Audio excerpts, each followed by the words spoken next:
Not personally, but just a moment. Let me just flip through here. And you just see the head kind of turning away and things moving off screen. And he's like, yes, a representative from the Officio Inquisitorius in the RT system. Yes. Yeah. That's the guy. So listen, we had to flash the Rosette pretty hard for reasons, forgivable reasons, but reasons. And he's keeping an awful close eye on us now. So the Inquisition is very much here and a thing now. We're a bit of a known quantity now. And I got to know, is this guy on the level? Well, from everything I can see of his records, I would say yes. But at the same time, we don't know Bile's influence within the system, which is sort of its own red flag. I would say work with him until his behavior suggests you shouldn't. Your mission is of top priority, which means ultimately it is more important than any local officio artifact, one could say. At the same time, we need to keep this system stable because it is doing the Emperor's work, and a war within the Inquisition on a world is, one could say, not ideal. At the same time, a fun challenge sent to us by the Emperor. So what I'd say is, play nice, unless he doesn't play nice, and then play equally unnice back. And I'll nod like this is a revelation, but just like such a relief just to have someone, giving the orders. And I'll say, yeah, that's real good to hear, boss. Thank you. We'll make sure that nothing interferes with the grand design. I'm imagining the other three of you have all entered this room and are able to see the cameras. What are you looking like over Nero's shoulder? Think of this as the classic family webcam moment where Nero is this closest to the camera, and but like in the fisheye lens behind him, there are the other three of you. Seth would be far back, kind of, I think, looking vaguely disinterested, but actively listening. Kind of like he's above all this, but also this is important. Cool. Mina? Mina is standing like next to and slightly behind Nero, and she's like, just looks very nervous, very eyebrows, her eyes darting between Nero and the screen, like, especially when he's freezing up, she's kind of like, should I interject? But she just looks very nervous, but yeah. And Piper? Piper's just like sitting on a chair in frame smoking a low stick. Are you looking at camera? Are you looking away from camera? I'm just trying to figure out the exact mood of Piper in this room. Yeah, I think Piper's looking at Nero's back of his head. How would you describe her expression? One of probably tempered disdain. Such a good descriptor. Okay. All right. I was wondering if the Inquisitor was going to have any questions, but honestly, this whole team kind of checks out for him in terms of their behavior, because psychers be psychers, and they don't like the Inquisition generally. Well, Nero, it seems like you have everything in hand that you would need for this. Is there anything else that you need in terms of assistance, or do you have any other burning questions one might ask?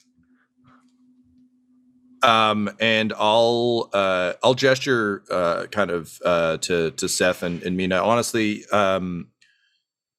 Nero kind of got what he needed. I think he can obviously talk more, but he also kind of always defers to Seth when it comes to like sneakiness, and Mina may actually have something she desperately needs, from the guy in the chair. Yeah, I'll just kind of quickly turn to the two of you, and if you don't have anything, then I got something. Interrogator, perhaps you should report on our findings so far in terms of tracking down Homo Novas. Yeah, all right. Yeah, I can do that. Perhaps the Inquisitor can provide some guidance. Hey, yeah. So, boss, listen, we managed to knock a couple of the bigwigs off our list, which is good. We got 2 of the 4 so far. So, I'm not going to get the psycho to check my math here. I don't think I need it, but 50% of the way there. Pretty good. That said, there is something else you should probably know about that's going on here.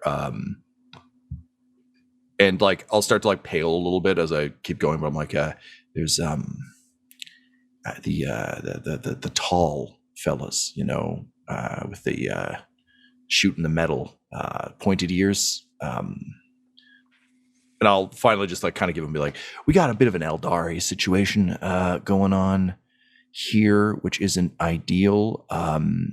Now, when you say situation, do you mean that the planetary governor is linked with the Eldari? The Eldari are interfering. It turns out Fabius Bile is teamed up with the Eldari. I'm having a bit of a panic moment, so I'd love some explanations. Yeah, no, I can understand why you'd make those inferences.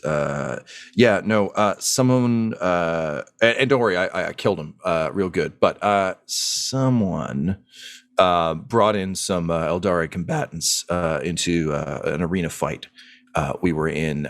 We managed to survive thanks to some quick interrogator tactics, just like you taught me. But more came later and are active here on the planet, but it doesn't seem like they have any connection to Bile yet that we can tell, but we also don't have that much information yet. We're only on the second real day of the games here. We still got a bunch of different balls in the air we're juggling here, but there's a definite presence here, and also everyone's kind of turning a blind eye. I kind of threatened to blow up the planet, just like a little bit, a sufficient amount, and there was some pretty fast resistance to that. So I gotta say, I don't think that the Inquisition has the foothold here that perhaps you might hope, Inquisitor. Yes, that was why I sent you as a team instead of hiring out this local Invictus, was it? I don't know. But all right. Well, I mean, try not to get into any more arenas. Don't get caught up in any local politics. That's not your mission. Just determine who the Homo Novus is and eliminate them. That's your task. And don't destabilize the system while you do it. But if you have to, you can. At the same time, I don't think any locals will help you do that, and you're the only assets I have in the area. So what I'm saying is save the day and don't fuck it up. It's going to be great. It really is. I know you can't fail me, because the Emperor can't be failed. So success to all of you, blessings where they should be, and curses to your enemies. Inquisitor Barfus Billingberg, out. And he hangs up and leaves you there. How do each of you take his final statement? This is a very internal scene, which is why I'm asking more of these things, because I don't think people would talk about their feelings having heard his summation of the mission, the job, and the situation. Well, for Mina, that's why she didn't want to talk, because she's feels like she just keeps making mistakes when she's trying to do good. So opening her mouth was probably going to be another terrible mistake. But she definitely, I think she appreciates his point of view on how things are, that he seems more like Emperor first, Inquisition, all the rest of it comes underneath. Do what you can, but if you have to blow everything up, yay, which is how she feels about it. So I think she's a little bit, feels a little better about that, even though he, mentioned don't do all the things they already did. Yeah. Yeah, I think Piper's really just looking very closely at Nero to see how he's going to interpret quote unquote Billingberg's directives. Mm-hmm. Honestly, Nero feels pretty good about this. It's nice to get recentering information, and being told you can blow the system up if you need to is actually a huge relief, because that seemed to weirdly be the biggest impediment to a lot of what they need to do. And knowing that, as the guy who won the arena fight by dragging the patron of the arena in so he could get killed by Dark Eldar, I got some ideas and stuffs. But no, it generally makes Nero feel a bit better. Also, he stands up a bit straighter. He's a bit less manic, and he clearly responds well to orders from on high. So I think he kind of turns with a bit more of that winning grin that he used to have, and sort of a bit more of a sense of purpose.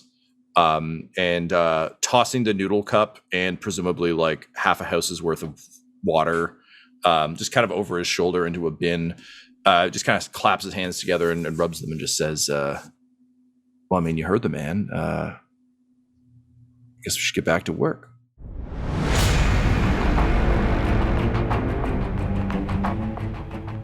I will not rest until my work is done, is the guiding maxim of Fabius Bile, and it is also one of the guiding maxims of this inquisitorial band and Nero Abagnale. You've all had your pep talk from the Inquisitor. Seth, how did it affect you? We didn't get to that in the last episode. Two feelings. One, just sort of a contemptuous kind of like typical, the Inquisitor so far away, not really getting his hands dirty, just giving us kind of the orders and telling us what needs to be done. But also some relief. He expected this to happen, and so was kind of reassured by it. To see Nero kind of regain some like mental stability, like just because he is the leader of the group and he has been flagging in a lot of ways, to kind of see him just already. I think you talked about his posture where he just like kind of straightened up a little bit. To see it take effect so quickly is gratifying to Seth, to just be like, all right, at least we can get back to the business, like the task at hand here, without having to worry about Nero praising Horus some more. Which, all right. Yeah. So you all are still in the comm room. You've already had your meals. Clearly you're stepping into the afternoon, and Seth has given you the burgeoning beginnings of a plan that you all seem to have been pretty on board for, which is nice because though you have your moments of interpersonal conflict, you do have a job where you could all get killed during a few hours later, and you are all professional enough to have been selected for your positions by a noted Inquisitor. So you can dive down and kind of get down to business. This is your chance for all of you to discuss what your plan is, and for each of you to determine what you want to do this afternoon as your kind of big action amongst the other forms of preparation that are there. So I think Nero, again, with a bit more pep in his step, goes and makes himself the, 40K Grimdark equivalent of a coffee. So I don't know, like a Grim Calf or whatever. I think it's just called, they just call it calf or caffeine, right? Calf or recaf, depending on the version. Right. Yeah. So I'll go make myself some recaf. As I'm doing it, I'll just kind of like be talking over my shoulder, but in very much like a, all right, cool. Like we're getting down to it. So let's get down to it. And I'll say, all right, Seth. So I like the idea a lot of us, also because we're less prepared. I think as a heist crew, this makes a lot of sense to me. The one big question I've got though, and I assume you've got something clicking around behind those, those big glassy blacks of yours, just floating around your skull there. How exactly do you think we can impersonate Rancid Cologne? Because I'm sure there's a way. But short of putting a wig on Piper, I'm not quite sure what it is. So what do you got for us there, bud? Well, I've been contemplating a few options. I'm not 100% certain to the extent of Piper's powers, but she could perhaps provide some sort of illusion to make one of us look like Piper, just like in the background, does that kind of like cut thing, like simple, like no. Piper, just because I'm trying to be able to track your abilities, because I'm always fascinated by them, does your compel allow you to compel someone to see something the way you would want it to? Essentially, I can compel like one person, maybe two, if I increase the difficulty, to believe that like something is true that isn't. But it like in kind of the narrative setting, it would last. I'd have to do it every 5 minutes. But for the purpose of this heist, clearly you've done this power before. You guys have been on missions before. What I will ask, Piper, is can you tell us an example of a time where Seth saw you, for lack of a better term, these are not the droids you are looking for. Jedi mind trick somebody to be allowed either you or him through a door where there was that impersonation chance.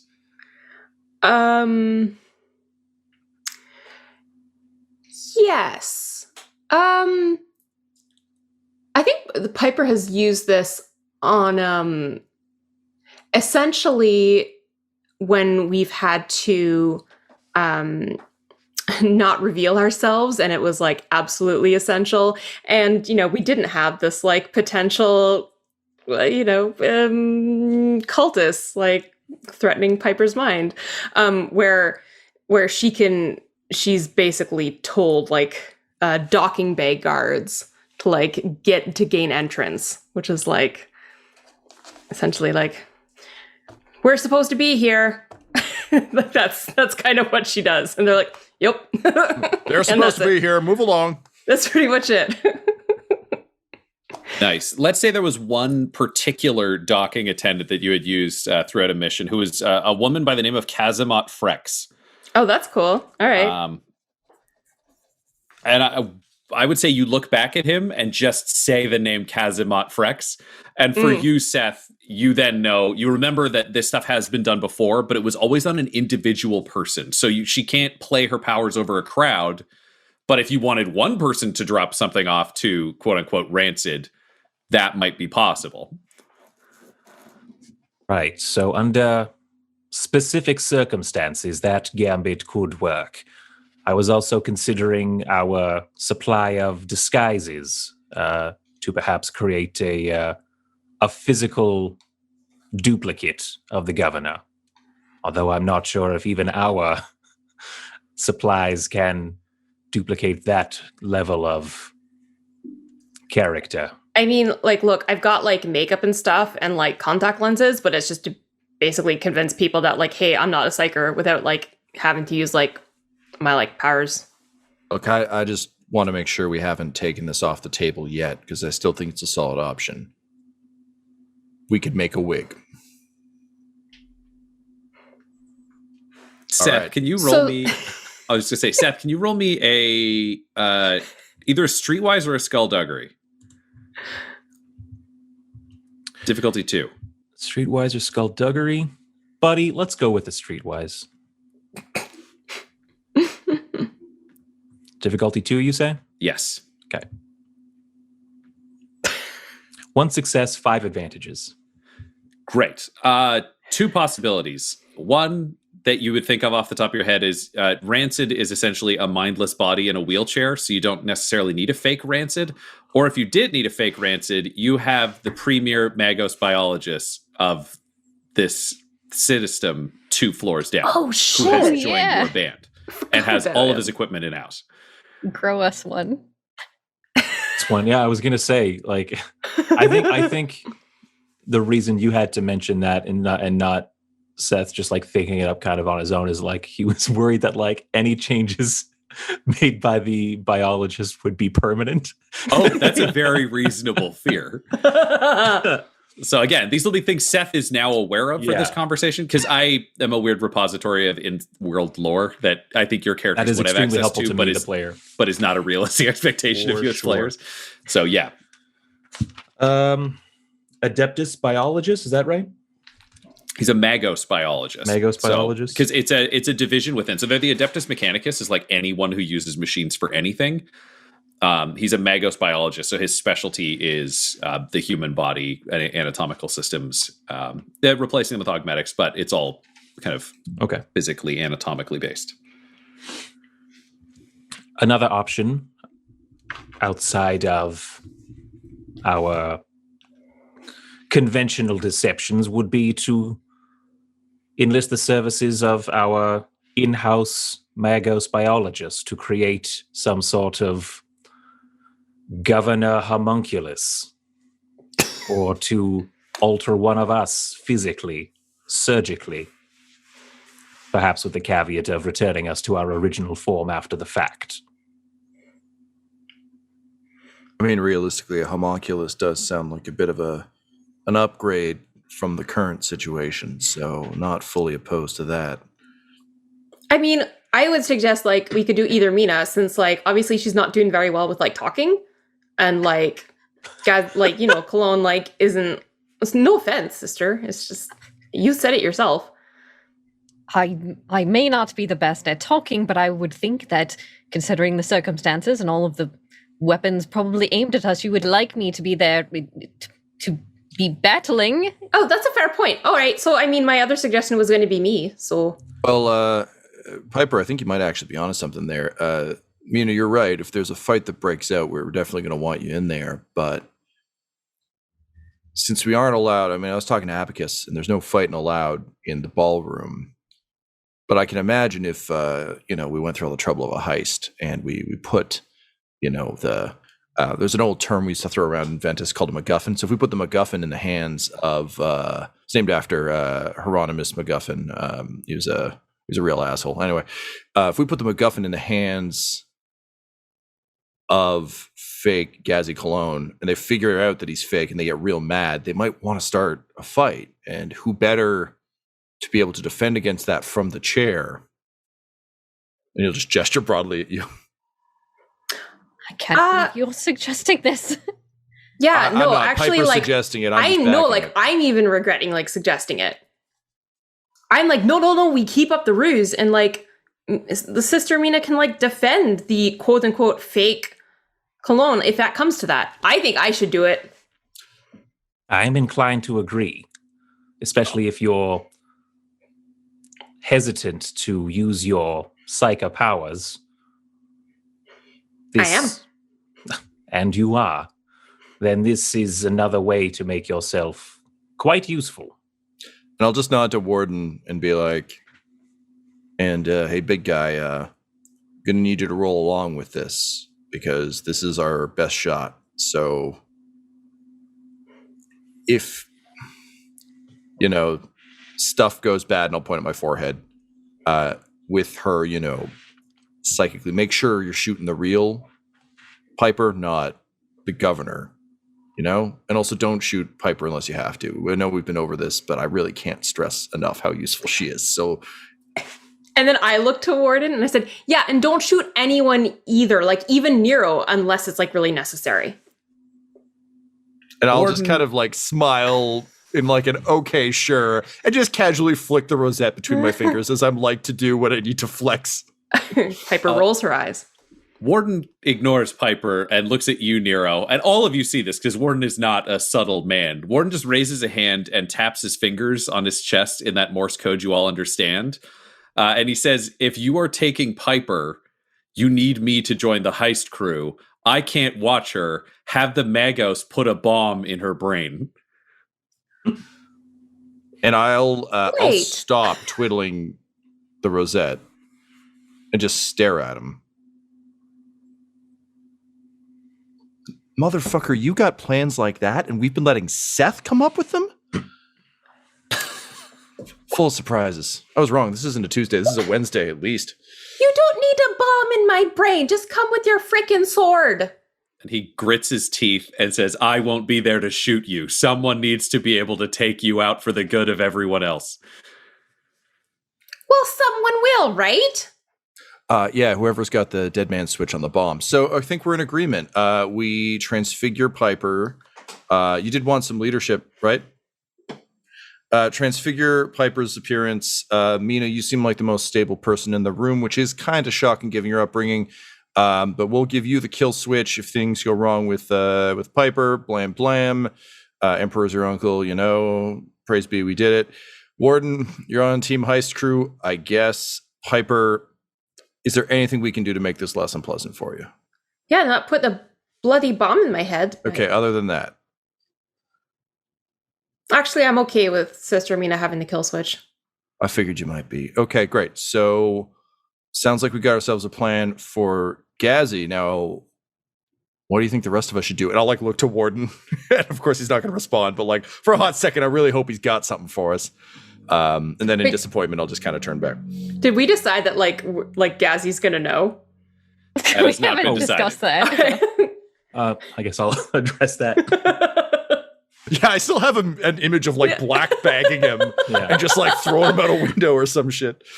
Seth will say, all we have to do now is coordinate with Gazzy to pull off this ruse. The other piece of this puzzle is that we are expected to participate in the heist, and people will think something is amiss if we are visibly present at the ball and not leaving. I was thinking perhaps we could use that very, very powerful vehicle that Invictus, I want to say Invictus. It's Invictus, that's his name. That Invictus brought us back to these rooms with. That could be our heist vehicle. It could be empty and just drive around the city while we remain safe inside the building. Now, we will have to hide ourselves in some manner if this is the way we wish to go. I have my camouflage, relatively easy for me to obscure myself. However, Mina, Nero, Warden, if you are to remain in the building, how are we going to hide your presence? Well, one of us has to drive the car. Yes. Warden just raises a hand and then rested on his chest and says, I have no authority to make decisions about anything except Piper. I will drive the car. All right. How are you behind the wheel, Warden? Fine. Warden is average. There we go. Well, as long as you're better than, if I were to, put a numeric on it, 0, then I think you're better than the rest of us. And as we've established, we need Sister Mina on site. So Warden gives a curt nod. He has accepted his fate. Great. Mina, would you be willing to shed your livery in an effort to disguise yourself as perhaps one of the governor's guards? That would make sense. Whatever needs to be done to make this plan of yours work, you tell me. Then Nero, what about you? Yeah, I'm a bit of the problem in this whole plan, I think. Look, I was talking to Abacus about what happens at these parties, and it seems like a lot of people don't know. It seems they're tight-lipped about it. It's a bit of a, an honor to be there. It's a fancy thing. Now that we've outed ourselves as the Inquisition, and I've think established that I'm a bit of a, and like I'll run my hands back through my hair and be like a loose cannon of sorts. I'm thinking I can just make a stink at the party. Everyone already thinks I'm kind of useless. Everybody already thinks I'm a bit of a liability, but they also know that I carry this guy, and I'll just like tap the rosette, say, which is scary to a lot of people. So I'm thinking I just start trying to wheel and deal badly at the party, make a big show of it. It's that old Seth, you always talk about sleight of hand tricks, right? They won't be looking at you because they'll be too busy looking at me making a complete fucking idiot out of myself. Meanwhile, they'll assume that everybody else left in the truck without me because I'm an idiot. I'll keep making a stink, and hopefully that'll provide us enough of a smoke screen that, everyone's too busy watching the left hand walk around and try and declare exterminatus and shit while the right hand is delivering the package. What do you think? As long as you can keep a lid on it, we don't need another outburst from you wherein you kill some sort of significant benefactor. Or, another outburst from you where you just randomly shoot a servant and get us all exiled. I think there's lots of things we can agree not to do in various situations, don't you think, Seth? Should I have Warden back me up on that the way he did in the arena? That was a gambit that did not pay off. I really can promise you I won't shoot any more nameless servants. Can you guarantee us that you will not kill named and known significant figures on this world? I mean, you know what? If you can make me a promise that none of them have pet Eldari Xenos just hanging out ready to rip us apart with shuriken cannons, will you just hang out talking about cards or whatever the fuck you were doing up there? Then yeah, I think I can safely make that arrangement with you. Is that all right? I know being in danger is not really your thing, but for some of us it is, so... I think we've all made mistakes and we're all still alive, and huzzah to that. I mean, jury's still out on whether that Cold War kills us, Mina, but I see your point and I agree with it. Mina, you can see that Nero is troubled and is kind of on the back foot, but you remember the conversation that you had with Vicar Estevez last night about how Nero can build a future. the future that he dreams of, as long as he works hard enough, because faith is a garden. What is the rousing speech you give to bring the rest of the party back together around Nero's leadership before you set off to carry out today's tasks? Well, starting off well. This is a great speech. Well, for what it is worth, honestly, Nero, I do think that you made some good decisions on the field when things were at their worst. And you managed to save all of us, Seth and myself included. And I think as long as you keep working towards this future, as long as you keep making decisions and following your heart towards what the Emperor would want, I fully believe in your capabilities, and I support you. And all of us should too. That's my speech. So Mina is a blunt person, and someone who makes these statements. Mina, I'm going to have you use. Let's go with charm. I think charm is a good one. Got any story points? Yes, we do have a story point you can use. I'm going to say difficulty is 4. Wow. I will give you a boost because you legitimately mean this speech. Yep. Do I get a boost to charm because I have a boost to charm against? That's one of my skills. Yep. Oh, nice. And they are all faithful, so I think that would make sense for this. So whatever your charm is against difficulty 4 with 2 boost. I'm so nervous. All right, I'm double checking it. My presence is 3 and my charm is 1, so that's 2 green, 1 yellow, 4 purple, and 2 boost. I feel like I'm gonna be ill. And you get you can upgrade a second yellow because you did use a story point. Oh crap! I didn't use the story point and rolled and got 1 success, 2 advantages. So I'm gonna just take it. I didn't take the story point. I'm gonna charge you the story point anyways, but you'll succeed. So you succeeded. Despite how awkward that speech just was. I'm sorry. Mina is a character. No, because I mean, Mina is an awkward person, but Mina is an incredibly genuine person. And it's the first time someone has pointed out a fundamental truth, which is nobody died in the arena. The mission is not to be really good arena fighters or these other things. The mission is to do the job and stay alive. And so far, Nero's work actually did that. The Aeldari fight was not the Drakari fight was not going well in the arena when a dude got yanked in.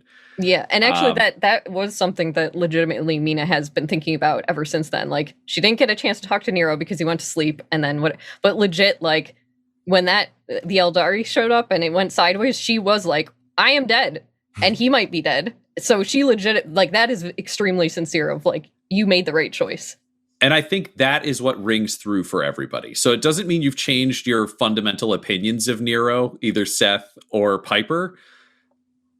But he is unconventional. He may be crazy, but you're not dead yet. And all of those things can be true at the same time. Some of that rides on your ability to trust Mina and her to be earnest. So it doesn't mean you have to be like, now I trust him. But I think it's like, okay, give him some slack and see what he comes up with. The wrong choice may be the right one. And that is the tone where you all set off to deal with whatever your plans are to deal with. So we'll have this quest. This won't be a big long chat, but just a little more fundamentally here. So Piper, you are locked down being surgically altered into Vance and Colon. Awesome. I'll tell you, that wasn't on my list of things you guys might have done, but I like it a lot. It sounds like, Seth, you wanted to talk to Gazzy to bring him in on this. Yep. Which means right now your plan is mainly focused on House Colon. So either Nero and Mina, you could join Seth and maybe have different goals within House Colon to try to coordinate with security, to try to coordinate elsewhere. Or if you wanted him to take that, you could do opposition research if that's of interest. It doesn't feel like it's central to your plan, but I just didn't want to rule that out for you. So what are you guys thinking you'd want to do? I think Nero's best play here is to go talk to Invictus about getting the keys to the car for the weekend. He's got to borrow the minivan. But knowing how much heat is going to be coming down, like, Warden is a brick shithouse, but he's also, like, going to be extraordinarily vulnerable. So I think Nero would go try and see if they could soup up the armor on the transport. A, get the transport, B, soup it up, and C, just kind of like work on that. Just the physical. So I feel like he has like one action. So his one physical thing is like, I'm going to make this thing as like, not because I'm good at mechanics, because I'm not, but I could definitely hold up a rosette and say, make this hardier. So I think go do that if I can. Okay, so you're on Torox duty. Mina, what are you going to be up to? Yeah, I think Mina is going to want to talk to Gazzy's guards and set up both that uniforms. So probably uniforms for her and Seth. I don't know what he decided, but her plan was like they can show up, then there's uniforms they can swap into when they leave. And then also she would take her shield and her sword and give it to the Gazzy guards to hide somewhere in wherever they're going to be. So they would have hidden outfits to change into and weapons. And their appropriate gear. Yes. Yeah. Okay, so that makes sense. And be like in with the guards, like know which guards of his are trustworthy or whatever too. All right, so it sounds like you'll be going with Seth, but to talk to someone else. He'll talk to Gazzy, Yes. and you'll talk to the head of security while you're at the building. So that is great.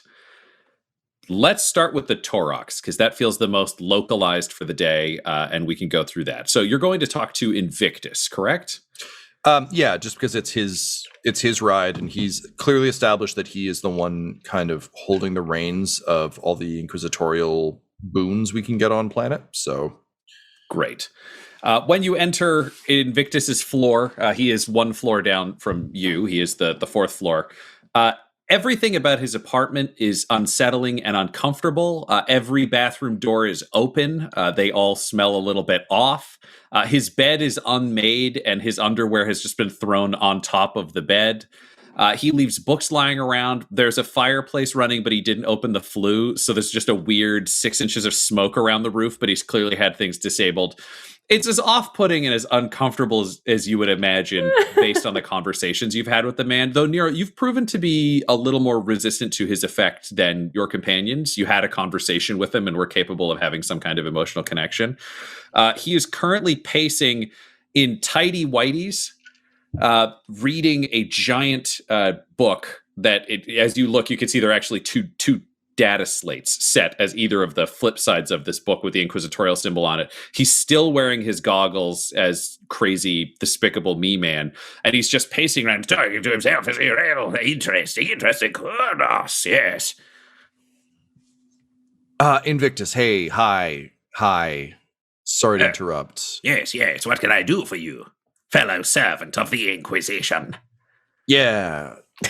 Yeah, listen, first, before we get to that, you were muttering something just now.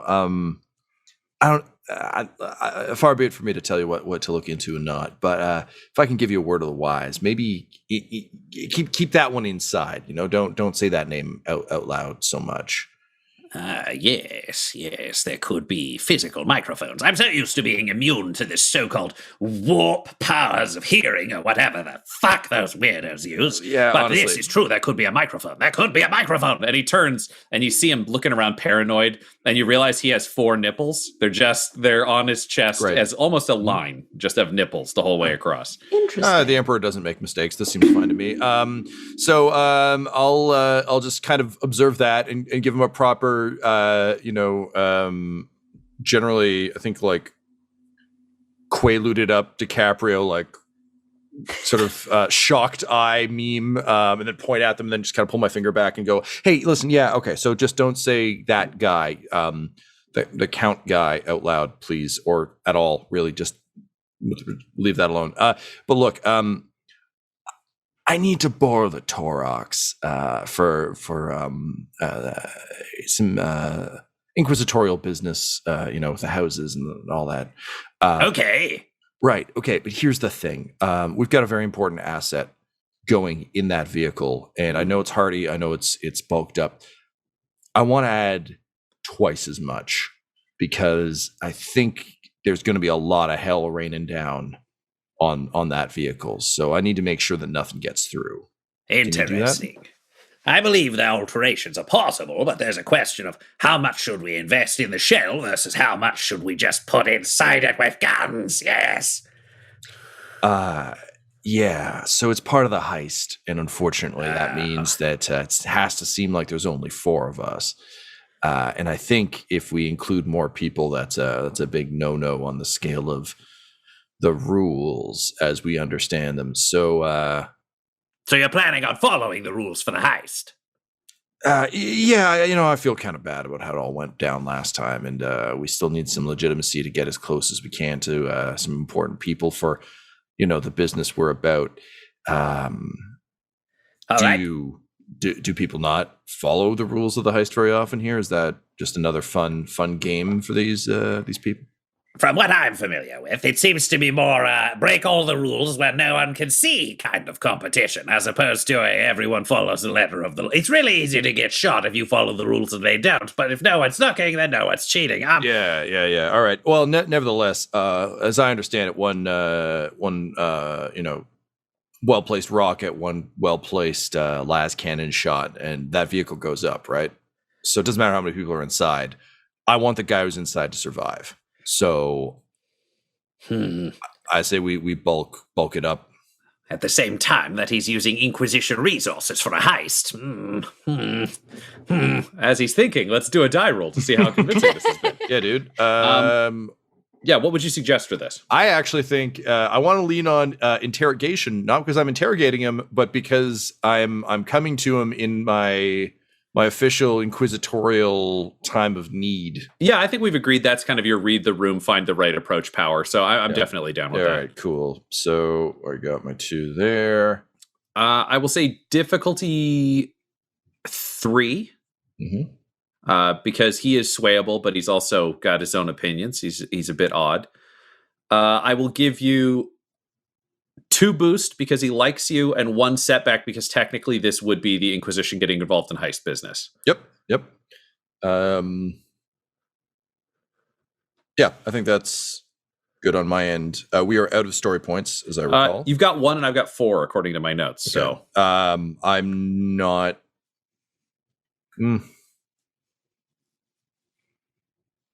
No, I don't think Nero. I think Nero actually just expects that he'll get this. I don't think there's any weight behind it. It's just literally that, like, you walk in and you're like, "Hi, I need that drink you're drinking," and they're like, "No," and he's like, "Wait, what?" Great. All right, rolling bones. Alrighty, 5 success, 1 threat. Ooh. 5 success, 1 threat. He obviously agrees to help you with the Torox and agrees that getting it beefed up is advisable. He suggests a place where it can get done in time and of quality. The challenge will be that... Can you roll me a d6? Yes, I do have a proposition for you on this. Oh, okay. If you want, but I'm also happy to roll you a d6. What would you prefer? I'm always happy to hear a proposition. What you got, baby? In order to make sure that it is clear that the Inquisition did not involve itself, I'll have to be in the car. Because if it's my car, then it's fine. If it's just a random Inquisition car, I think that's too high a cost for a single threat die. Right, love it. I'll take it. I rolled a 2. Perfect. 2. All right. House Vance will be aware that you're doing this repair, like this adjustment to your heist vehicle. It was just which house is the one who can get the armor work done fast enough and quality. So you won't get fucked on the job because Invictus is the one placing the order. Yeah. But they'll be aware that the vehicle is extra souped. 5 successes is a lot of successes, though. I am also going to say Invictus, over the course of your conversation, grills you to find out some of the details of your plan. And he determines that because 3 of you are going to, or 2 of you, I guess, are going to appear to get into the vehicle, even though you duck out, he can provide 2 Inquisitorial stormtroopers to back up Warden, because then there will still only be, quote unquote, 3 people in the vehicle. But if shit goes down, Warden will have some physical backup. Okay. Yeah, I like that. Sold. Great. So vehicle extra armored, Vance is aware, Warden has some physical backup. Meanwhile, Piper, because I gotta know. Let's find out how this surgery goes. Yay! So you come downstairs and you've got to explain this because Ignatius was not a part of that conversation. So you're there with Warden watching. But how do you approach a man to say, turn me into the governor? I think Piper, she just kind of walks right up to him. All right, so I know this is a little bit weird, but we're doing this thing. It's all like Inquisition-y, and like I have to look like the governor. And I need it done fast. Why do you need to look, Inquisition-y stuff. It's all right. Yeah, but is it for the heist or for the Inquisition? It's for the Inquisition, obviously. Okay. So you need me to make you look like the governor. How much am I allowed to hurt you? I would rather it didn't hurt at all. I also want it to be like super effective so I don't get hurt by like anyone else. So you're saying you don't want it to hurt you at all, and it needs to be perfect, and I have how long? How long do we have, Ryan? You have until tonight, so realistically, if this is like 1 I don't know, PM, like 4 hours? Is that too much? Are you able to look like the governor, but he's dead? Well, I mean, he already kind of looks half dead.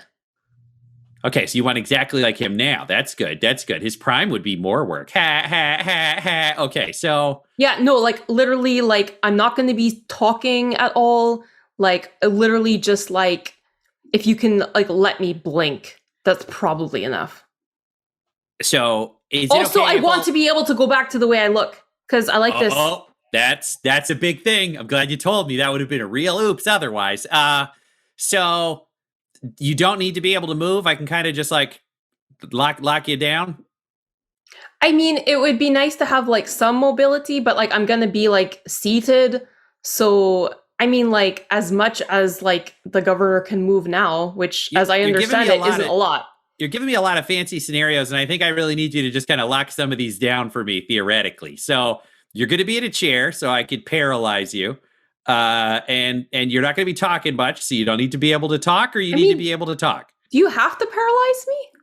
I don't know. I'm still figuring this out, he says. And you realize as you look over at screens that are rapidly running and getting info typed into them, you're aware enough that he is using the noosphere, as it is called, which is a digital almost cloud around him, the same way you would astropathically link with the environment or other people. He's actively running 6 different computers, and the cylinders that circle around his waist above his anti-grav generators, several of them are blinking quickly. And you see him go over to a wall, and he's like, okay, so you don't want to be paralyzed, or you need to be able to talk? Ryan, can you remind me? Because, like, we know, like, the governor's state. I, Laura, have forgotten. The governor can barely talk. Like, you've never heard him. If you want to picture the governor in terms of a comedy sense, imagine Arnold Schwarzenegger playing Rod Stewart in that one South Park episode where Rod Stewart comes out and he's like, "Roar," and that's all you get out of the governor. Like, there's not really words. The question is more, do you as Piper need to be able to talk during the heist? Because anything that will make you more like the governor will make you less useful in any other way, but it could help you. So it's a risk-reward question. Yeah. I think in a moment's, I would say she's probably thinking, like, if it's desperate enough, that she can send a message telepathically if she needs to. But that'll be a last resort. Because her job is really to sit still, be convincing as the governor. So I think it's like... Okay, so you're saying as close to the governor as possible, but you'll make the concessions you need to. And he just hauls... One of the walls is, for lack of a better description, massive metal drawers covered in different blinking lights and other systems from floor to ceiling. There are 6 layers of these drawers. He hauls open the third one, reaches in, and takes out what looks like a slightly smaller version of one of the canisters at his waist, only this one's glass. And inside it, you can see a human brain with a selection of wires plugged into it that is clearly blinking. And he hauls open one of the canisters at his side and slides the brain in. And he slides the brain that was in that canister into the drawer and shuts it. He goes, I got it. There we go. That was the one I needed. Okay, so... we're going to put you over here, and here's what's going to happen. So basically, I'm going to make an entire fake body that we're going to hook up to your entire, nervous system, and then we'll see how good it is. Can you just, like, not fry my brain? Yeah. Luckily, I don't really need to do much with your brain. I'm just going to do a lot with your blood. Is there anything else you need in here? and Warden just starts tapping on his chest and then gets really panicked because he realizes this guy doesn't talk the mime thing. Yeah. So he starts walking over to a computer to clearly type a message to tell him to put a bomb in you, Piper. But Piper, you have the ability to compel people or change what they're doing. What do you do while Warden clearly goes to type to tell a man to put a bomb in you?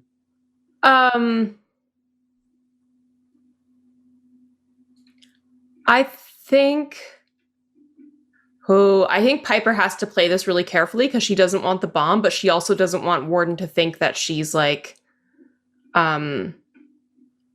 intentionally forgetting to tell him. So I think she'll just kind of make like kind of a big to-do of like, all right, like just basically kind of be a distraction as the Magos is like getting things ready for her, and so that he doesn't really notice Warden. And so it's going to be like, all right, I'm not going to enjoy. Can you just please like not hurt me that much? I'm like, my telepathic power like really important as I'm kind of like walking with him. Warden's typing away. Can you roll me a deception? This would have to be. Yes. Oh, yikes. That's going to be bad for me. All right. What's my difficulty? 5. Oh, I'm just going to lose. He has very good ears. You never know. Oh, God. I'm just like, do I get anything? Essentially, your challenge here, and Piper, you might realize this before you do it, so I'll give you this option because I don't ever want to trap somebody rolling a check that they don't want to roll. The same reason the New Sphere is allowing Ignatius to be in touch with all of the computers and read them all at the same time. So if Warden is typing something into one of the computers, if you don't want the message to get to Ignatius, you're going to have to affect one of them.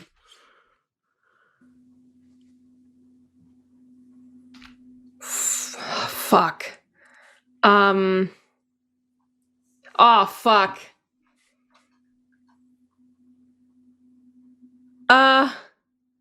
Oh, man. You see Warden's finger about to hit enter. And what do? And Piper just resigns to the inevitable. Ah, great. You're going to get a bomb in your brain. That'll be totally good for you. And then he jams one of those sedative guns into your neck and pulls the trigger. And you fall into the darkness of anesthetization, knowing that you're going to have a bomb put in your brain while you're asleep. And maybe you could have stopped it.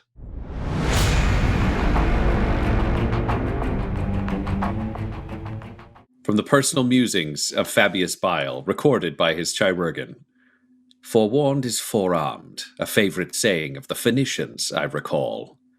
And you all know your plan, but it is now time for Gazzy Colon, the secretly acting governor of the Dominion Omnium Protohive and the entire planet of Inanis Umbra, to find out what your plan is so he can be forewarned about your replacing his father and other various and sundry details.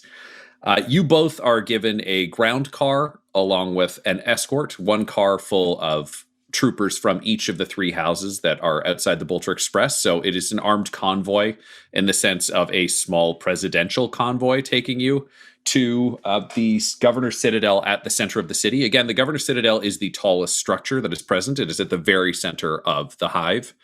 You are driven up to an entrance and escorted inside. No one asks you what you're doing here. They don't even bother. They just, unless you tell them anything else, will take you up to the governor's floor through that same entrance elevator that you had taken on your previous trip. Do you want to direct them elsewhere? Is Warden coming up with us still? Or are we leaving him? Warden is with Piper. Oh, right. Sorry. It's just, this is just Seth and Mina going on this trip because I'm getting brain bombed and Piper is whatever. Being surgically altered, and Nero is working on the Torox. Yeah. I thought more time had passed. This makes sense. Yeah, no, this is all the simultaneous afternoons that we are discovering the results of. No, Seth doesn't have any additional instruction or anything like that. He's looking to just speak with Gazzy. Yeah, and I think Mina will follow him because she wants to make sure that Gazzy points them to the correct guards, and she's not just addressing all of their guards or whatever. Like, yeah. Fair enough. So you were taken into the elevator. It is a multi-key security process, as you had seen previously on your visit. You didn't catch all the details then, but you can see now that it takes 2 guards with 2 separate keys to turn to take the elevator up to the governor's floor. You don't stop on any floors along the way. You can't tell whether this elevator is direct or whether it has doors on the outside. It's not clear from within whether it could just open at every floor, or this is you just get to the governor for security reasons special. When you exit at the top, you're escorted through that same maze of mirrors, walls, windows that make it so hard to see what's going on. This time, there is no attempt to intimidate you with any of the security. The servitors are clearly powered down. There are no lasers tracking you. It's clear you're the Inquisition visiting now, which is very different than 4 people being escorted up after, I don't know, several murders and political consequences. And you are brought to that same table on the other side where Gazzy had sat with you previously. He waves behind you, and the 2 guards that were escorting you, clearly ceremonial, not in any way trying to control your behavior, turn and immediately start marching back through the mirrors. And he is sitting before you in a simple robe. It's a purple, tied in at the waist, almost kimono. Clearly had not intended your visit, but had left wherever he was and come out to take a seat at this wooden table. There are 2 chairs waiting for you, so someone clearly gave notice that you were coming up. It's one of the long tables, but he's on the far side. It's lengthwise, and you have 2 chairs opposite him. He says, "So, how can I help you?" Hello, Gazzy. We are here to enlist your cooperation for the heist. It is my understanding that the objective of the heist is to retrieve some sort of object or trinket and to bring it back to the governor and place it in his hands. Is that correct? That is correct, yes. How are you going to get House Bane to be the one who's successful?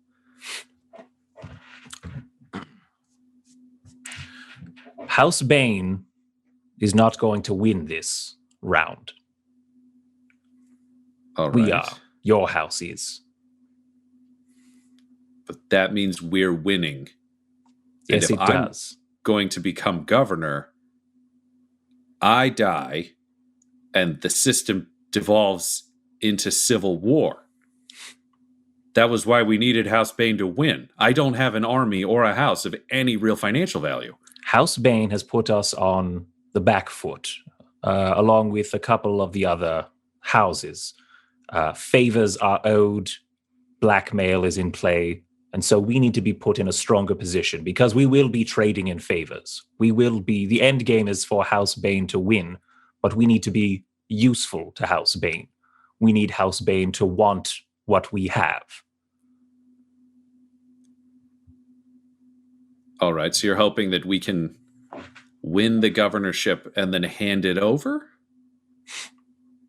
As the heist does not decide the governorship tomorrow, there are still more gauntlets, more tests, yes?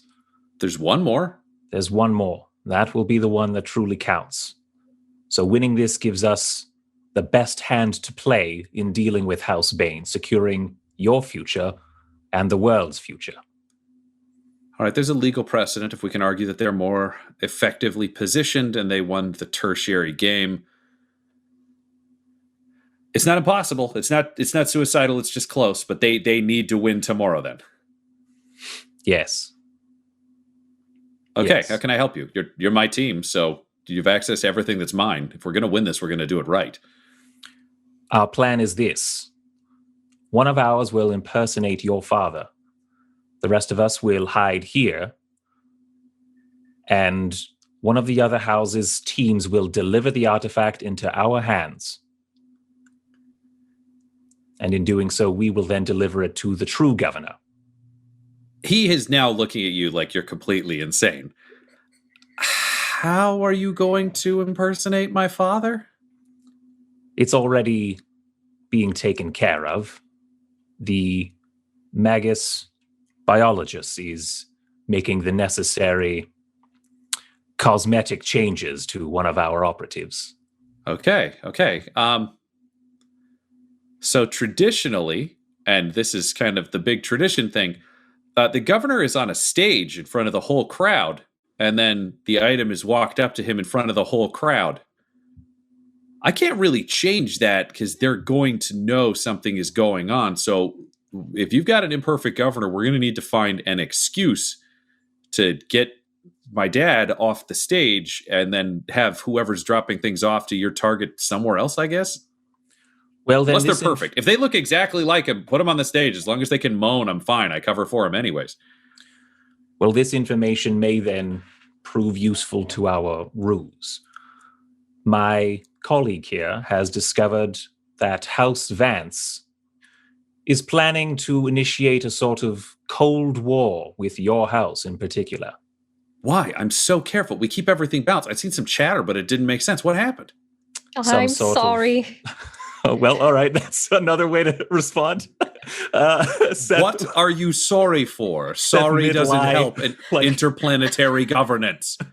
Seth, midline just seethes at the sound of "I'm sorry." Just yes. Sorry, your planet is going to be part of a Cold War now. She continues. Okay, roll me a deception. Let's roll a deception. No, dig up, stupid. What's the difficulty? 5. If there was numbers higher than 5, it would be that, but I'm going to give you a 5.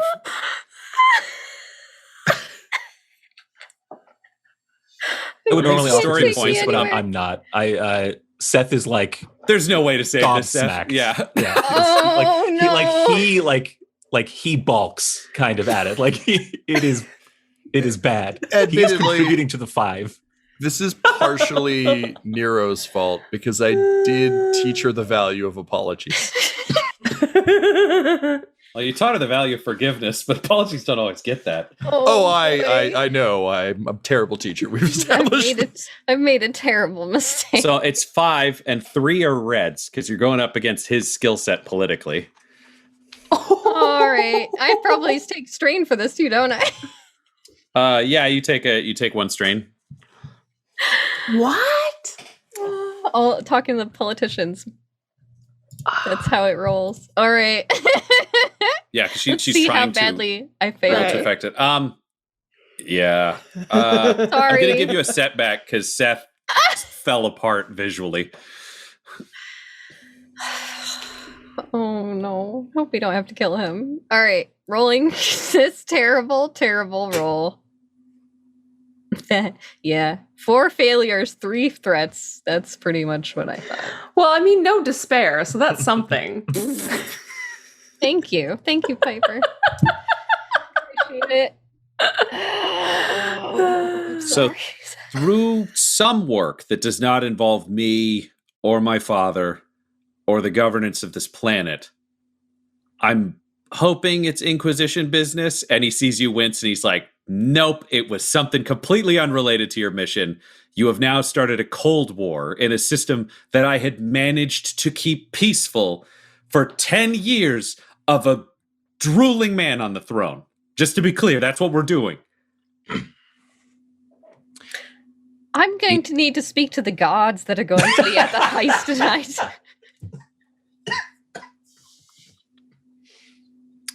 Okay. Okay. I will send you to speak to them. Thank you. And he just points at a door to the side of the room. Yep, this is the door. Goodbye. And you go through it. And we'll cut to that scene in a minute. But Seth, you are left behind. Seth, regaining some composure, kind of slicking his hair back again, like it kind of... well, I assure you, Gazzy, that the ultimate result of these labors will be a stabilized world government. 10 more years. Here's to that. I'm not going to be the governor! It's someone else!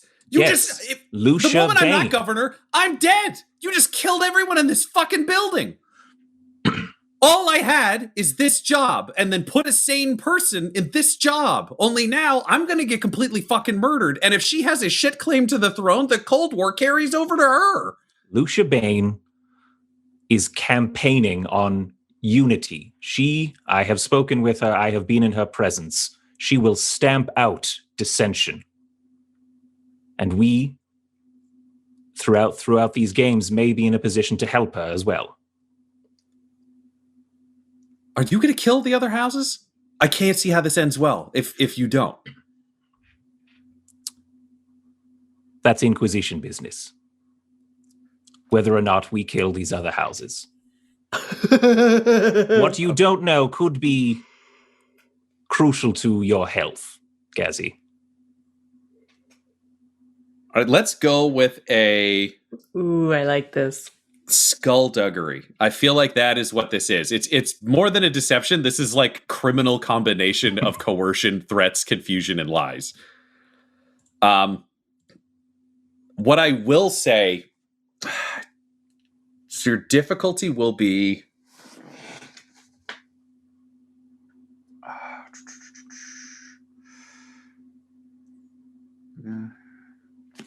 difficulty will be 3 red.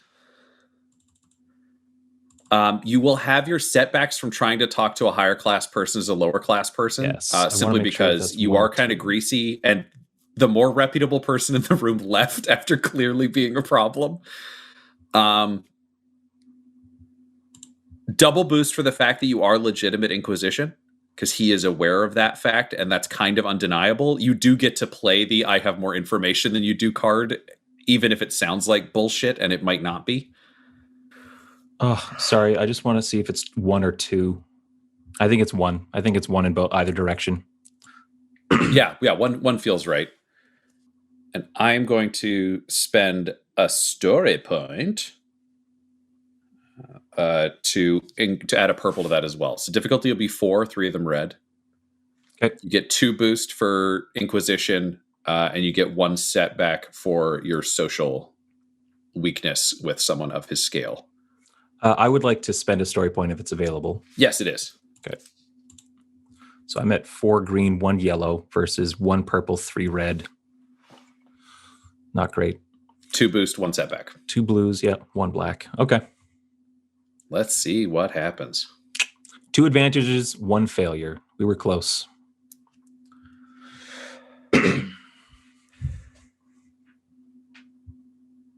He goes quiet and just nods. From what you would read of the situation, he does not believe your story. The failure stands.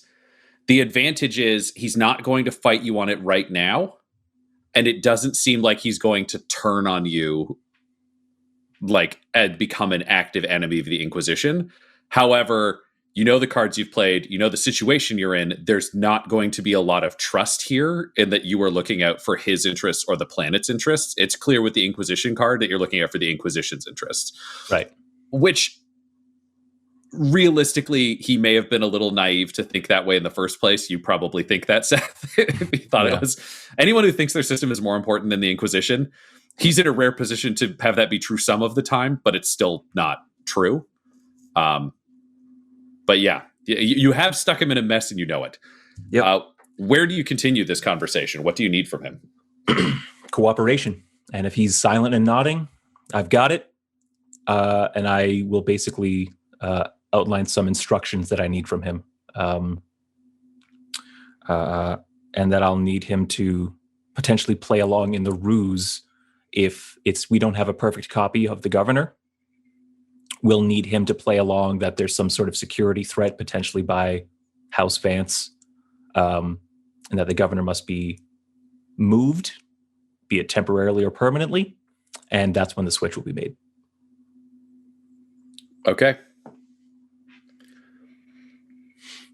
So just to be clear, so that I've got this for myself, his instructions are to be ready. You're putting him in charge of the distraction that gets the governor out of the ballroom into a separate area, unless you've got a perfect governor. If that is required, yeah.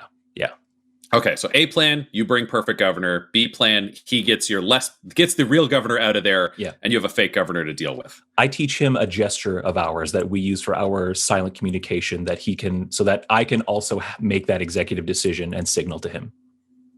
It's on both of us to kind of decide. Great. So what is the signal if you're going to give it to him? Just that I have that down. I think I teach him not necessarily the meaning of the Morse code, but what kind of gestures to look out for. And I am basically wrapping the tips of my fingers rhythmically on my thigh as I'm standing at attention. So it's the equivalent of like the baseball pitch plays that you see from catchers when they're telling the pitcher what to throw. Okay, yeah, that makes sense to me. So he will be watching you for that specifically.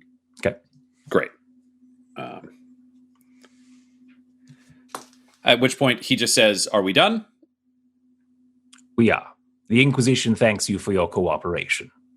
Sure. And he just knocks on the table once and walks out the door behind him and leaves you to wait for the return of Sister Mina. Mina, you've entered a side room and find yourself standing opposite a desk that clearly has a man behind it who looks super drill sergeant is how I would describe it. Just the shock of hair that goes straight up and buzzed back. Muscular, not like super gen-hanced like you see amongst the house leaders, but clearly on the fitter side, the professional lifts weights and punches things for a living side. The office itself is pretty stark. There are weapons along both walls. It's clearly an armory of some sort, but these aren't the unified weapons you would expect if this was a guard post. These are clearly trophies of, last pistol, last gun, last lock. He's got one of every last that you've ever seen of all the different planetary makes from several systems away. And behind the desk, which is burnished steel, there's no paint, there's nothing shiny about it. It's just beat up. There's a man sitting at a rolling chair that's squeaking as he's there. He's just hunched over working, purple fatigues, and there's a giant silver helmet with a purple horsehair plume sitting next to where he's physically writing out reports. And he's like, "What are you doing?" Hello, I am with the Inquisition, and I need to speak to the guards that will be posted tonight at the ball. I'm the guard leader of House Colon, Truncheon Cranius. What can I do for you? And he just comes up and comes around and takes your forearm in that warrior's grip and just shakes it really hard. He's like, "What do you need?" Oh, she shakes his hand back. She's like, "That's a very nice name. I need uniforms of the guard, and I need some weapons to be posted in the ball in a place that they can be accessed at a time that we need."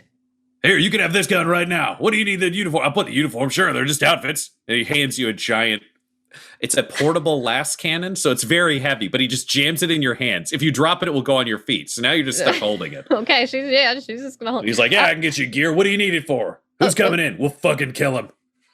Yes, that's the issue, is we have concerns about the security, so we need to be sure that these uniforms, two uniforms and weapons will be stashed extra.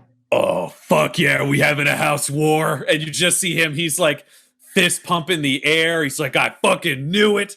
Who the fuck is coming in? I'm gonna gun him down. My maggots are out there ready to rock." You're certainly making me feel a little better than I did a moment ago. Oh, yeah, nobody wants a house war except me, because I've always wanted to die fighting. So who we taking out? Which color? You tell me. I'll put a hole in it.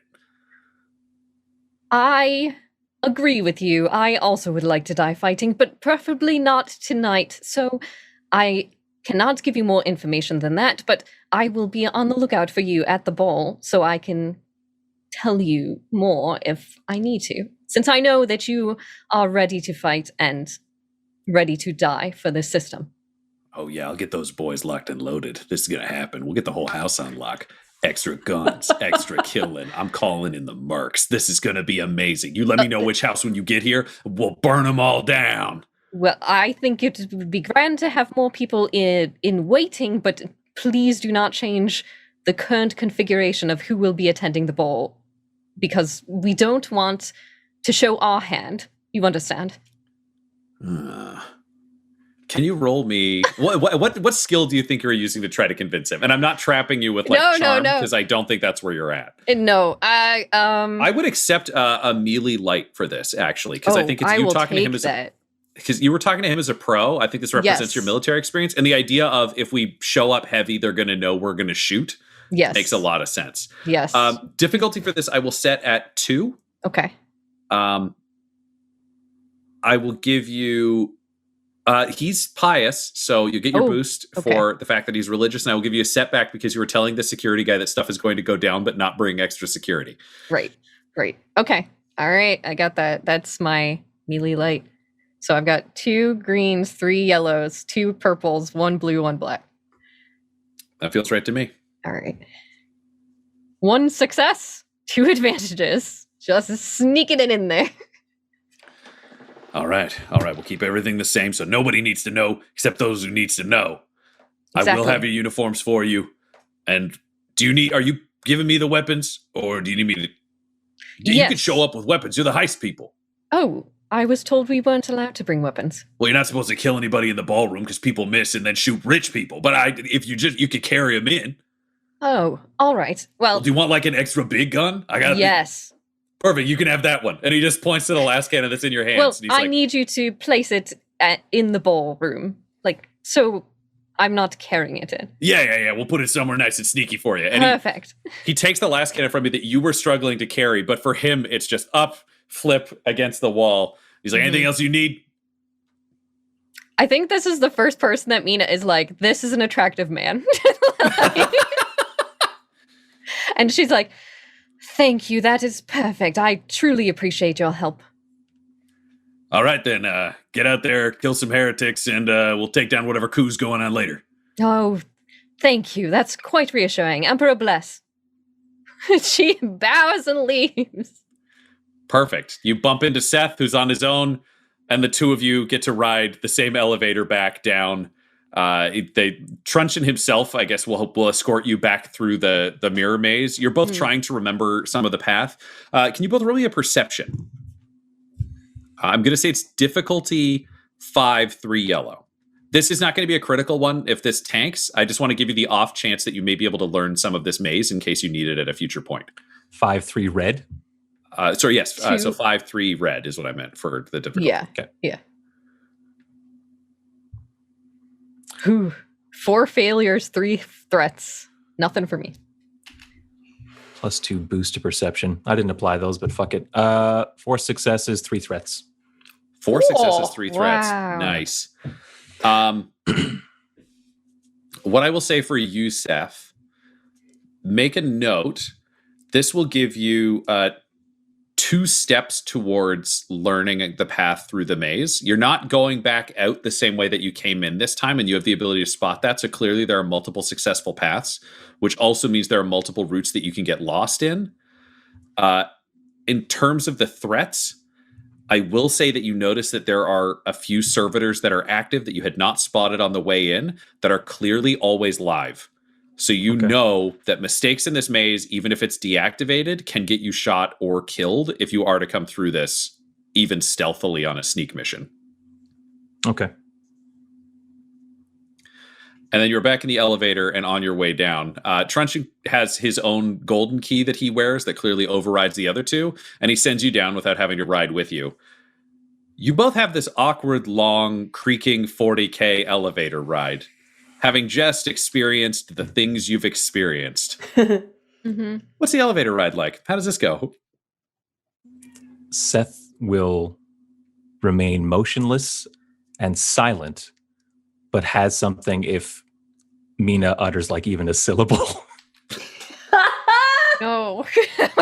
No. But Mina doesn't know that. Mina is... Exactly. No. Mina had the worst time ever and the best time ever, and is now in an elevator with Seth. I met a boy. That's yeah. She's like Seth is doing the stare forward, and she does the glances over. I think even the glances then trigger where he's really? just like, okay. If you say that you're sorry, I am going to lose it. I was going to say, I I think you made a good plan. That's all. My plan is falling apart before it even begins. Seems like everything does that here. We've lost significant face with Gazzy today, Mina. I am aware. I was aware as soon as the entire situation occurred, and I am regretful. I hope that we can make it right. Yes, I hope so too. And in that awkward silence, you both arrive back on the ground floor. The elevator opens and you're escorted back out where your cars take you back to the property. When you arrive, you meet Nero, who's completed his Torox journey, and you all go up to the 4th floor to wait alongside Warden to see what the results of this surgery will be, which is when I open up the surgery rolls and we figure out the roll to figure out how good this whole thing is. So you have the equivalent of a Spire Chirurgeon in a highly advanced hospital. Because the room that Ignatius is performing this surgery in is not just a hotel room with a bed in it. He brought his servitors in. They had a full night's work, which for people would be an impressive amount of work. For a team of servitors controlled by a Magos biologist is 5 guys doing the equivalent of that. What is it? 3 guys in a truck, that moving company. Or if you've hired movers, they just sprint the whole 8 hours for some reason. It's that. So there is none of the traditional furniture. The walls have been stripped down. Those of you sitting, he wouldn't even bother to hide his surgical area. So you could watch the end of this, or you could be waiting in an anteroom. Where would you want to wait? Ignatius wouldn't bother to close a door to hide something as long as it was sterile. Mina does not want to watch this, that's for sure. So Seth wants as much of an advantage on this as he can get. Like, if it looks like it's going to be good, then that's reassuring. If it looks like it's not going to be perfect, at least he has this amount of advance notice to start trying to figure things out. Yeah, I definitely join Seth, knowing that Ignatius was able to figure out what's going on with the template and everything else. I think, despite kind of being at odds with Piper, I would still now be worried about that in general, and almost doing that dumb thing where I'm watching the surgery, seeing if I can pick if and when someone would do such a thing and what that looks like. I have no medical backing, so no, but I think it's that kind of sort of paranoid glancing over Seth's shoulder, muttering to myself about procedures. So, Mina, you stay in the central chamber of the room, whereas Warden, Nero, and Seth are in the side room. All of the walls have been laid over with metal containers. They're either the drawer units that Piper now knows the purpose of, but no one else does, or other various blinking lights, cogitator units. It's floor to ceiling, very much a Mechanicus space now. Inside the surgical room, it's 3 of the same beds that you had laid on originally, Nero, when you had gone to visit and had your scans. The middle one clearly has the scanning equipment over it. The other 2 are for other various procedures. The one closest to the door is empty. The scanner one is actually running live. You can see the scanner passing over Piper's body as this surgery is carried out. However, by the time you arrive, Piper does not look like Piper. Piper is a mass of wet meat, glistening organs and blood and skin being attached over these various pulsing vessels. Let's roll this check. Look, so there's one thing I know about 40K technology. It's that it's sterile and clean and effective. This is going to be amazing. Yeah. So Piper, I will let you do the roll because I think it's more fun when it's you. You will be rolling 3 yellow and 1 green. Okay. You also receive 2 boost because nice. This is an excellent facility. However, it will be against 4 difficulty. Yeah. One of which will be red because I'm going to spend a story point. I'm going to take a wild guess that you're also going to spend a story point. Yeah. Yeah. I am going to add 2. So it's 3 purple, 1 red. I'm going to add 2 setback because he can't. It's not because he can't do the surgery. It's because he's trying to make you look exactly like an older person who's much bigger than you, which is just inherently hard. He needs to be able to turn it back. That's our dice pool. Let's see what Okay. Rolling. I'm so scared. Okay, this is weird. They're always weird when it Oh counts. no. What do you Oh got? no, I think I know. 1 triumph. And yet 1 despair. Oh. Fuck. Holy shit. Sorry, Ryan. Wait, that's the rule?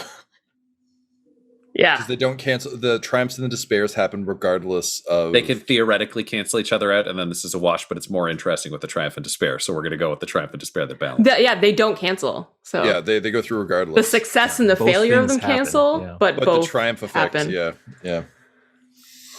Oh, That was a He- wild roll. He completes the surgery using multiple mechadendrites that he has attached to himself on a backpack rig that Ignatius straps on. It allows him more arms. It also allows him to plant himself. You can see 2 that are attached magnetically to the floor to stabilize him as a platform. Mm-hmm. And you see the end of the surgery where different laser cutters are sealing the wounds shut in ways that leave scars, but you can see from where they're placed, they're around the shoulder blades and in mid-torso, areas that'll clearly be covered by clothing, even in what Rancid would traditionally wear that's pretty flimsy and revealing. And at the end of this, Piper, you sit up and you turn around to face the group. And they look at you shocked. And you gesture, a la Batman, for a mirror. And the mirror comes around and you look. And what you see is a person who barely looks human. It is a lumpy. This is just the perfect reference. It's a little bit of the rubber suit from I Think You Should Leave. Like it's just, it's bigger than you. The proportions are off. If you open your mouth really wide, you can see there's another mouth inside it. The eyes are sunken too deep. Like this is a costume that has been flesh stapled over your flesh. You can barely move inside this thing because it's so heavy. Rancid is nearly twice your size, and that much bone and muscle has been added on top of you. And it's being fed by your heart, which is not used to this strain. So you are just in there. However, what you know is if you are compelling someone to believe this is Rancid, the details don't matter.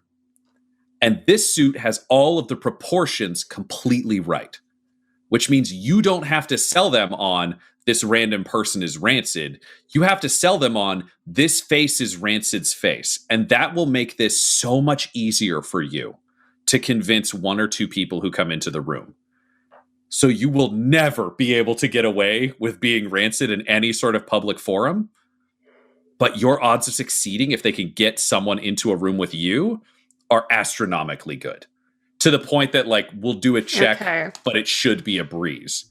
Okay. However, the rest of the party is not aware that this will help you with your psycho check the way you are.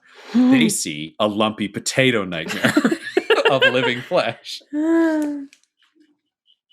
How do you react, rest of party? I'll take a good long look at Piper, and I think I'll turn to Mina and Seth and just be like, "Well, I hope your guys' side of things went better than that." Mina, that's all you hear. So you enter the room and now see the nightmare. He's like, what? Oh my Lord Emperor, what happened? Well, I think it's pretty good based on the amount of time I had, and it has to be reversible, and I had to put a bomb in it. So there was like a lot that was not entirely reasonable. So it's hooked up to her heart. She's not really going to be able to move, but I did get a bomb in there. I didn't put it in your brain because that would wreck your brain. So it's inside the head I put on top of your head. If she has to wear this for more than like 2 days, she's going to die. Shouldn't be longer than today. Ah, good. Then she'll be fine. I might take like 10 years off her life, but I can put a new heart in there and it'll be great. Can I talk at all? Imagine just like talking. "Rrr." No, I think I'm going to go with I think you should leave version, which is you can talk more inside the mouth. So like it echoes weirdly. It's just Carl Havoc now. Yep. But What? What? can you Oh man, You're welcome. 10 years? You're welcome. Oh yeah, you're an astropath. You guys don't get that last 40 anyways. What is a 40? See, you can see the mouth doesn't work very good, which does make her sound like Rancid. Ha ha ha ha ha. Ignatius, you're this might be your masterpiece. Thank you. All right, so I got the servitors to build a wheelchair, and he goes over and wheels around a chair identical to Rancid's. And he's like, I'm going to need your help putting her in. Just kidding, I'm really strong. And his mechanics wrap around Piper and just put her down in the chair. And you can all see a vague outline of Rancid in this. What do you do? This is kind of... I have to say, much like in I Think You Should Leave, it's like the body is dead, but the eyes are so alive, and they are wide, and they are screaming at you all. Seth says, I have to make a call. He needs to get on a Vox thing with Gazzy right away and tell him, like, we will be needing that distraction. Plan accordingly. Right. Dress your father in something that obscures his face as much as possible. Yeah, Mina has like picked up the rosary that she keeps around her waist and is like closed her eyes and is praying under her breath. She's just like, maybe 10 Hail Emperors will fix this. Maybe. I'll just kind of throw out my arms, vaguely frustrated at everyone, be like, yeah, and the fucking car is great. Thanks for asking. And then I'll just go over and like nudge Potato Piper, knowing that she can't respond properly. Just be like, honestly, I feel like it's so little recognition these days. And I'll just like pat her on the side of the face and be like, honestly, I kind of like you better this way. And I'll just shoot her a shit-eater grin and be on my way. What are all of you going to wear to the heist, knowing that you're showing up as the heist team? Obviously not Rancid, because Piper has to be shipped over and dressed like the governor. What are the rest of you going to wear?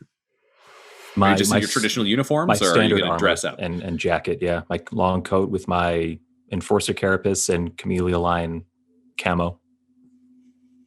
Yeah, I think Mina's going to wear the same thing. She's going to wear a dress, probably like super dark red, but still the same kind of style and her armor and her stuff. But I think she will actually do her hair slightly, like braid it so that it's back, so that she could put a helmet over really easily, or like something else. So she looks like she's a little fancier, but it's in mind to be useful. Mina, if you're wearing something big and colorful, is that something we could slip onto one of these Imperial Stormtroopers who will be in our... she could definitely... Yeah, she could give she has a bunch of the same dresses, so she could... Okay, fantastic. Definitely give them one. Yeah, that'd be great. Similarly, I'll dress like I'd normally dress, but keeping in mind, I'm playing up I got kicked out of the car angle. Yeah, you're staying behind. So I will say Invictus will have scrounged up 2 stormtroopers that are approximately the height and kind of coloration as Seth and Mina. Right. So if you could supply the dress, and Seth probably supply a second coat, they'll be disguised enough in clothes to be able to pass from a distance. Okay, awesome. Then we don't need to worry about that. We talked about disguises like way earlier, and was there a discussion about technology or devices to mask or change our voices? There has not been a discussion about it. Okay, sorry, I thought there was. Do you want to have that discussion? I was thinking, just if it had already been established, if it would be easy enough to just pick up whatever that device is as something like I can speak as Seth before doing a quick change, and then having a different sort of like guard's voice, so that I might be able to speak without having my voice recognized. What's your strain threshold? Let me scroll up and see. The threshold is 12. Great. I will take 2 off of it for the night, and you've got your voice thing for free. Okay. It'll be in the same Mission Impossible vein. It'll be a piece that you can slap over your throat, and it will match your skin color, and then it digitally will kind of press on your voice box, but change it in whatever way you choose. It'll still sound human. Fun opportunity for Tyler to do a second voice. Yeah. Mina, would you want one of those as well? So I think in actual game, it probably would be a good idea, but I think it's funnier if she just tries to Mina is Mina. Mina is Mina. Mina just tries to put on a voice. Yes, exactly. She's gonna try to be a guard person. So, Seth, you get a message back from Gazzy. It's just written because you were over the encrypted network, not taking kind of long phone calls. Yep. He will dress the governor to match whatever you have, but people will see the governor before you get there, and he doesn't know if he'll have time to change the outfit. So here's a question for your team. How do you dress Piper, who cannot dress herself? I mean, we have a good wardrobe of like clothing for high status people, so it's not too bad, right? At least to start. You have you have a selection of clothing, which includes outfits for high status people. None of them are rancid size. Yeah, nothing's tailored to sort of an amorphous blob man. Well, yeah. Of muscle. So just that like sagging old man muscle bod. Right. I'm gonna pitch for acknowledging the musculature mess, but also the fact that it has to be flashy because he looks like trash. I'd like to try and make like a Zardoz style, like fashion a Zardoz like mankini situation with maybe like a He-Man style crest thing going on in the chest. Just like a bunch of shit that will both accentuate the body in ways that people won't want to stare at, but then also is like clean enough because honestly, we know that Gazzy is just kind of Rancid? Rancid. We know Rancid's kind of enough of a mess that like I don't think they would bother dressing him up in tremendously fancy things anymore because all the like drugs and biomod stuff is finally broken. So I don't know. That'd be my pitch would be like that and a shawl or something because it's not really that much fabric and we can probably stretch it out. Yeah, so it'll be a Zardoz like X of red leather straps with like a symbol at the chest of the house that you riff together and a red almost bikini brief bottom.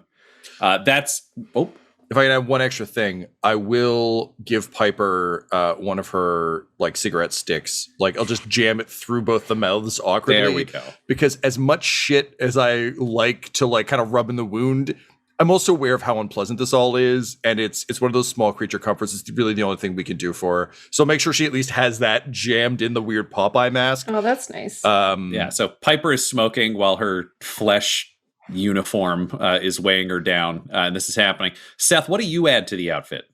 Some nice like hangover sunglasses. I think actually like heavy duty like ocular surgery glasses. Like not just like two lenses, but like big visor kind of glasses. Yeah. Yes. I think that's well enough established that the governor and his son are both indulgers of all the drugs under the sun. So some hangover glasses I think would also help obscure the face.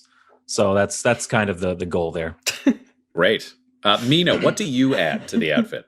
Oh man. So I think she would just give some like jewelry, like an Aquila bling, like one of those like with the two birds, to just be like, yep, and Imperial stuff. There you go. That's a governor. Perfect. Piper, you're inside flesh hell, desperately trying to smoke a low stick while everyone dresses you. You do have enough movement with one of your hands to be able to tap out a request a warden if there was one thing you wanted to add to your rancid costume in terms of wardrobe.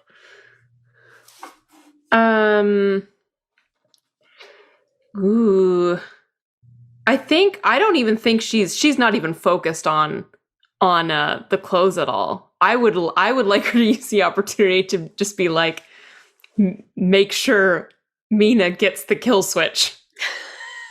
Mina gets the kill switch. It's just like her, like, Mina. Warden nods and will hand the kill switch to Mina after she gives you your bling. That's honestly as much like extra clothing as she's like happy to have. And Warden will turn and look back to you and tap briefly on his chest, and he just says, "You are a brave abomination." And then he turns and starts pushing your wheelchair, and you all ride down to your separate vehicles to go to the heist. Because Seth, you will need to drop off the new fake governor, because that cannot go in through the front door, and meet the party inside who are taking the Taurox. So with a fleshed out abomination and a bunch of confused but very convincing heist people, it's time for you to go and decide a governorship, maybe start a cold war, and see if you can find one of the sons or daughters of Fabius Bile.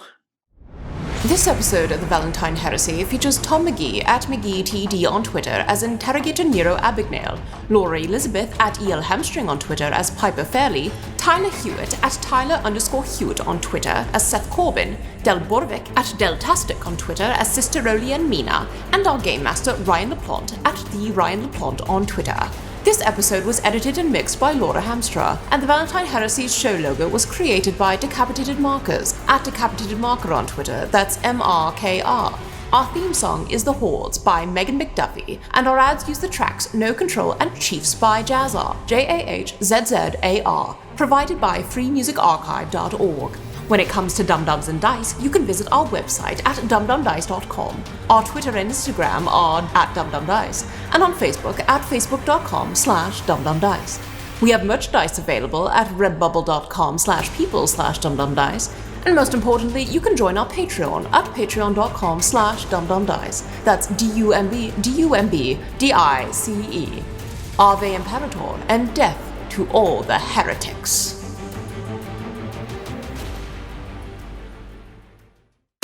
Dum-Dums and Dice has to give a special thank you to the supreme beings of our Patreon at this time: Christian Menicola, the Half-Blind Prophet, Christopher Little, Sue One, George Dolby, One True Artistry, Orion Birchfield, Lord Abradovic, Noel Lewis, Scott Garland, Anthony Griffin, Benjamin V, Gavin and Abby McDonald, Cade Peters, Richard Cranium, Anna Zed, Eric Williams, Logan, Fire Unfriendly, Acrix, Cameron Ezel, Grandma Likes D&D, Alan, Austin Nut Powers Fry, Stabby Stranger, and Jill and Noel LaPlante. If you want your name to be added to this list, you can join our Patreon too at patreon.com/dumdumdice. Thanks to them, and a little bit of thanks to you.